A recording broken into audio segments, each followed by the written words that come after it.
안녕하십니까, 파이코이니아입니다. 앞으로 당분간 파이코인 소식을 전달하도록 하겠습니다. 현재 5월 22일, 미국에서는 현재지만 한국에서는 하루 전이 되겠는데요. 파이코인 팀에서 업데이트 및 2분기 계획을 발표했습니다. 더불어 1,700만 명의 채굴자, 프로그램 내에서는 파이오니어라고 불리고 있는데, 즉 개척자죠. 이렇게 1,700만 명의 채굴자를 돌파했다는 소식도 올라와 있습니다.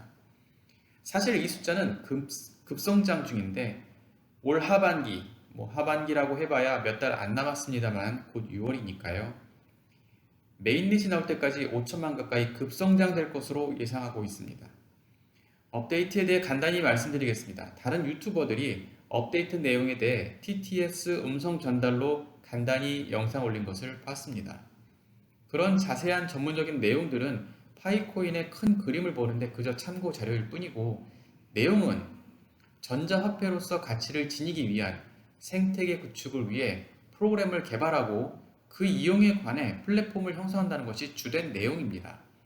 그 세세한 내용보다는 그런 업데이트 소식이 전하는 의미를 간파하는 것이 더 중요합니다. 바로 성장 가능성이죠. 그리고 그 성장 가능성이 던져주는 의미는 지금 당장 채굴을 시작해야 하는 이유를 설명하고 있다는 것입니다. 첫째, 채굴자의 성장 속도가 아주 폭발적으로 증가하고 있습니다.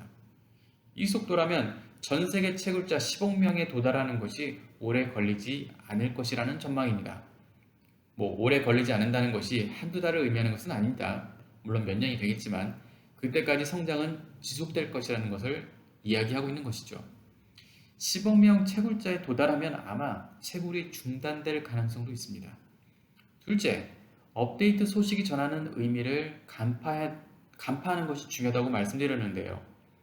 업데이트가 활발하다는 것은 파이코인 비관론자들이 이 파이코인이 스캠이다 라고 언급하는 언급 가능성을 불식시키는 것입니다. 그리고 채굴 방법과 개발에 있어서 스캠이라고 말하기 힘든 것이 파이코인 팀이 생태계 구축을 위한 개발에 무척 힘을 쓰고 있다는 노력이 보입니다. 즉, 파이코인의 미래 발전을 지속적으로 도모하고 있는 것이죠. 셋째, 마지막으로 제일 중요한 것은 채굴 방법이 비트코인과 매우 큰 차이가 있었는데요. 파이코인은 개인 1명이 자신의 한 개의 스마트폰을 이용해서 채굴하는 방식으로 채굴이 가능합니다. 비트코인은 한 개인 또는 기관이 한 개가 아닌 여러 대의 컴퓨터를 이용해 전기 에너지를 비트코인으로 전환하는 채굴 방법을 사용하고 있죠. 이것은 테슬라의 일론 머스크가 비트코인을 손을 잡다 놔버린 결정적인 이유가 되었습니다. 바로 환경 파괴를 한다는 것이죠. 온라인 클라우딩 방식의 채굴도 역시 컴퓨터나 핸드폰의 리소스를 사용한다는 면에 크게 다를 바는 없습니다. 항상 프로그램이 작동하고 있어야 하고 전기를 소모해야 한다는 것입니다. 게다가 다단계 방식으로 하위 추천인을 모아야만 자신의 수익이 의미있게 창출이 됩니다. 하지만 파이코인은 앱 설치 후 24시간마다 앱을 켜고 출석 체크 해주는 것만으로 채굴이 됩니다. 채굴 에너지는 결국 전기 에너지가 아닌 시간이고, 채굴자는 그저 하루에 한 번 출석 체크를 해주는 것만으로 노력을 다하는 것입니다. 또한 한 사람의 하나의 핸드폰에서만 채굴할 수 있기 때문에 투기적인 요소가 사라진다는 것입니다. 이것은 상당히 중요한데요. 파이코인 생태계를 만들기 위해 투기적인 요소는 반드시 제거되어야 하고, 이런 방법으로 효과적으로 투기를 지양할 수 있습니다. 그리고 가상화폐 생태계를 구축해 나갈 수 있다는 것이죠. 많은 사람들이 파이코인을 갖고 있고 각자가 사용을 해야 화폐로서 가치가 부여되기 때문입니다. 이런 측면에서 비트코인은 투기 억제에 실패했고 화폐로서의 가치보다는 금과 같이 자산 가치로 여겨지는 측면이 더 많습니다. 그리고 앞으로 이는 크게 바뀌지 않을 전망입니다. 파이코인에서 조금 벗어난 얘기긴 하지만 현재 비트코인, 알트코인이 중국발 언론의 연타를 맞으며 반토막이 나버렸죠.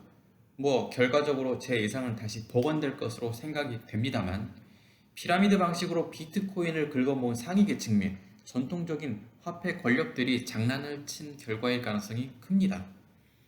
나중에 기회가 되면 좀 더 자세히 언급할 수도 있겠지만, 여러 면에서 비트코인의 가치는 이런 소수의 입김에 놀아나고 있다고 봐도 과언이 아닐 것입니다. 이런 내용을 모르는 개미 투자가들은 중국발 뉴스에 멘탈이 붕괴가 되고 손해를 적게 보기 위해 비트코인을 손절하면 하락된 비트코인을 다시 기관 투자가들이 긁어모아 시세 차익을 노리게 됩니다. 비트코인 하나의 회사 가치로 여기고 주식 투자를 하는 것과 크게 다름이 없습니다. 다시 파인코인으로 돌아오겠습니다. 이런 면에서 파인코인의 미래는 현재 비트코인의 미래와는 사뭇 다를 것이라는 전망입니다. 즉, 네트워크 형성으로 인한 유저 증가 이후 파이코인이 유통되면 자산 가치가 아닌 화폐 가치로 통용이 될 것이고 국가나 기관에서 투기 목적으로 개입할 가능성이 적어집니다. 어떤 국가나 기관에서 달러 화폐를 많이 사들인다고 하거나 또는 판다고 해서 달러 가치가 급변동하지 않는 원리와 비슷하다고 보면 될 것 같습니다. 파이코인도 물론 상위 계층이 존재합니다. 하지만 피라미드 방식이 아닌 네트워크 방식입니다. 즉, 추천인은 다단계 방식이 아니고 자신을 직접 추천인으로 지목한 1단계 방식에서 그 혜택은 끝이 납니다. 오늘 이 영상을 듣고 채굴을 시작하신다면 아마 앱을 설치해야만 하실 텐데요. 이때 반드시 추천인을 넣어야 한다는 사실을 알게 될 것입니다. 이것은 파이코인 생태계 구축에 매우 중요한 요소인데 결국 개인과 개인이 추천을 해주는 사람과 추천을 받는 사람으로 연결된다는 것입니다. 그리고 둘 다 모두에게 25%의 추가 채굴률이 주어집니다. 윈윈 방식이죠. 결국 모든 사람이 직접 연결되는 방식을 채택하고 있습니다. 저를 추천해준 사람을 다시 추천해주는 이하 사람들은 저랑 아무런 상관이 없습니다. 직접 컨택이 안 되어 있기 때문이죠. 지금 영상을 보고 오늘부터 채굴을 시작하기 위해 앱을 설치하신다면 영상에 보이는 추천인 코드를 사용해 주시기 바랍니다. 0CH입니다. 자, 여기서 추천인 선정이 매우 중요한데요. 추천인은 한번 지정하면 바꿀 수도 없기 때문입니다. 추천인을 지정하면 본인에게 기본적으로 1파이코인이 지급됩니다. 그리고 추천인이 채굴을 지속하면 25%의 추가 채굴 혜택이 본인에게 돌아가도록 되어 있습니다. 즉, 125%의 속도로 채굴하게 되는 것이죠. 그런데 만일 추천인이 채굴을 멈춰버리면 채굴을 하는 내내 본인에게 25%의 손해가 나는 것입니다. 즉, 100%의 속도로 채굴하게 되는 것이죠. 지속적으로 파이코인 생태계에 가담할 안정적인 추천인을 추천하는 것이 중요합니다. 다음 영상에서는 파이코인 앱 설치 방법과 앱 정보를 알려드리도록 하겠습니다. 지속적으로 파이코인을 포함한 여러 코인 시장에 대해 분석하고 정보 전달을 하기 위해 영상을 제작하도록 하겠습니다. 당분간은 파이코인에 대해 집중하겠지만요. 끝까지 시청해 주셔서 감사합니다.